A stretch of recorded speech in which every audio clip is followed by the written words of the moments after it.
Chers amis de la famille Apicience francophone dans le monde, bonjour et bonsoir. Ça y est, je suis bien rentré au Japon et reprends le travail depuis hier. C'est un vrai plaisir de vous retrouver nombreux dans nos temples de Tokudo et de Paris.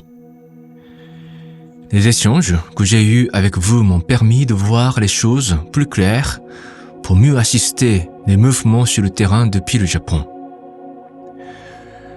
Aujourd'hui aussi, rendons grâce au Seigneur El Cantare, qui nous accorde sa lumière et nous maintient en vie, avec tout ce que notre âme est capable d'accomplir. Merci beaucoup, Seigneur. Aujourd'hui, j'aimerais partager avec vous une parole du Seigneur qui est la suivante. Les personnes arrogantes sont ravies de recevoir des compliments, mais deviennent mécontentes lorsqu'elles voient les autres en recevoir. La véritable confiance en soi vient d'un profond respect pour soi-même en tant qu'enfant unique de Dieu, doté de sa propre valeur inconditionnelle. C'est la raison pour laquelle la véritable confiance en soi ne vacille jamais, quels que soient les éloges que reçoivent les autres. C'est une parole que j'ai trouvée dans le livre de Maître Okawa intitulé « L'art d'influencer ». Comme vous le savez, Maître Okawa a dit dans sa conférence « La lumière de la nouvelle espérance » que le seul problème des Africains, c'est qu'ils n'ont pas confiance en eux. La confiance en soi est un sujet majeur dans notre vie, même si quand nous ne sommes pas des Africains.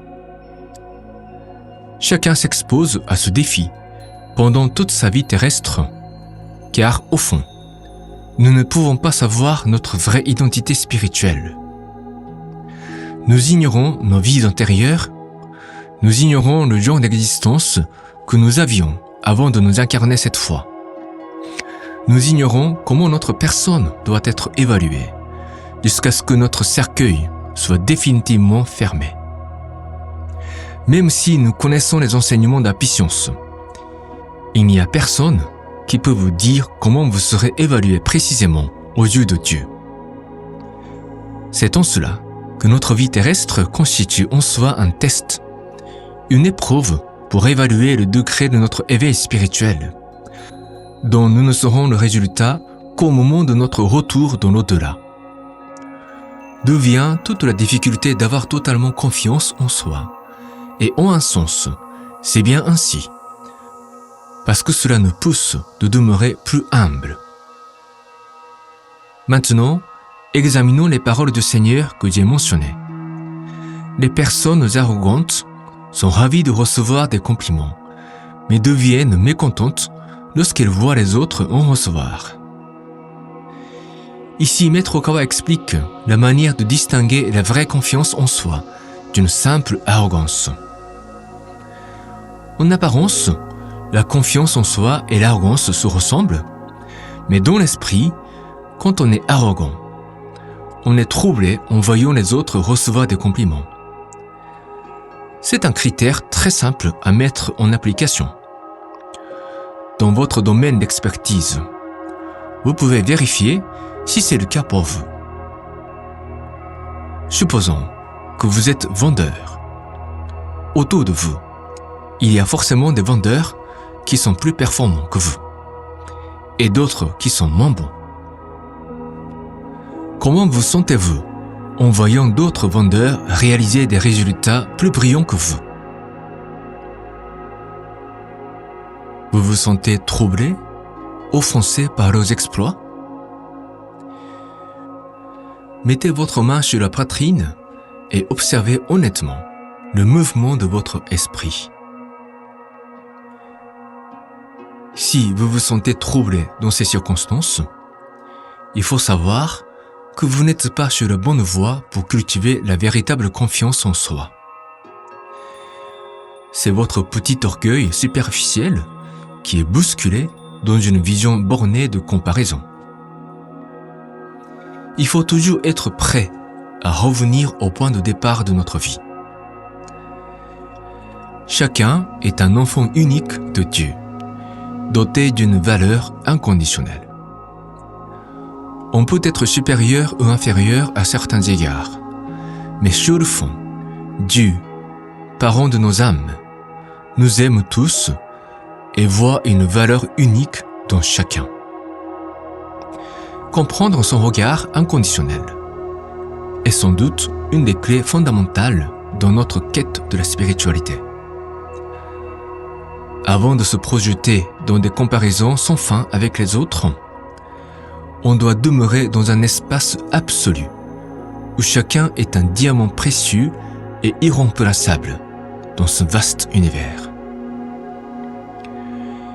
Quand on n'a pas cette racine en nous, qui est reliée à la source de l'univers, on se met soit à faire tout pour prouver sa supériorité, soit à sombrer dans le déni de sa valeur et dans la dépression. Il n'y a pas de quiétude dans une telle agitation, et du coup, on est malheureux en voyant que les autres sont plus reconnus que soi. Comment faire pour cultiver une vraie confiance en soi qui ne vacille pas? D'abord, il faut pratiquer chaque jour la méditation. Il faut méditer chaque matin sur la lumière qui réside à l'intérieur. La méthode est simple. Il faut s'asseoir le dos redressé, apaiser la respiration en se détachant des préoccupations de la vie quotidienne.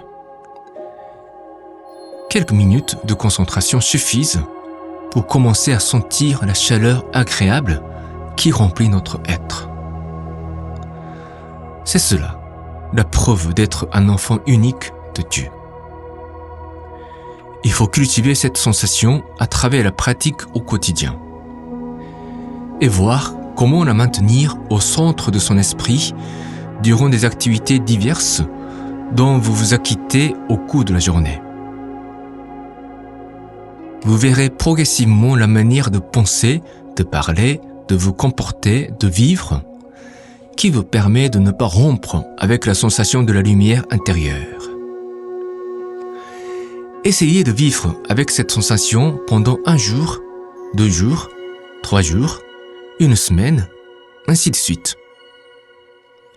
Petit à petit, on se découvre plus confiant vis-à-vis de soi-même et au lieu de jalouser la réussite des autres, on a plus envie de féliciter les autres qui mènent, comme vous, une vie magnifique en tant qu'enfant de Dieu. C'est aussi un chemin de bonheur. L'important est d'avancer pas à pas. Il ne faut pas s'attendre à ce qu'on devienne une autre personne d'un seul coup. L'apprentissage spirituel nécessite une persévérance. Il faut savourer la joie de petits progrès qu'on accomplit au quotidien. Maître Okawa nous dit que l'impatience dans le temps nous éloigne d'une véritable réussite. Pour cultiver la persévérance, une fois de plus, il nous faut la méditation quotidienne. La sensation de la lumière intérieure est ainsi la solution pour une vie heureuse. C'est tout pour aujourd'hui. J'espère que cette réflexion vous aura été utile. Je prie que chacun d'entre vous puisse avoir une véritable confiance en soi et mener une vie harmonieuse, guidée par la lumière de Seigneur El Cantare. Bon courage à vous tous et surtout soyez heureux. À très bientôt.